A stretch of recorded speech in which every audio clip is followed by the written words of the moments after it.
Hello guys, welcome to my AndWin Tech channel. Today I am going to show in this video how to fix time zone automatically grayed out issue in your Windows 10 or 11. So before going to start the video, if you are not subscribed my channel, please subscribe. So let's start the video. Guys, if you want to set time zone automatically grayed out in your Windows 10 or 11, then I will show you how to do this.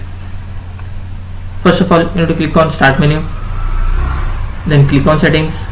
After that, you can see here time and language. Just click on the time and language.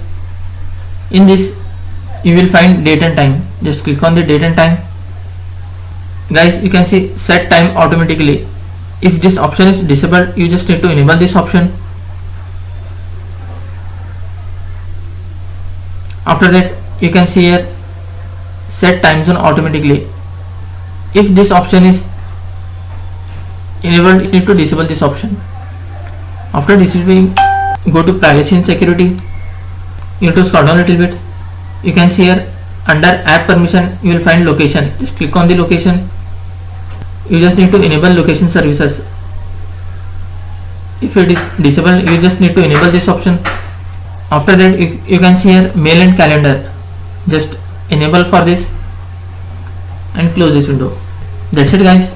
So in this way, you can set time zone automatically grayed out issue in your Windows 10 or 11.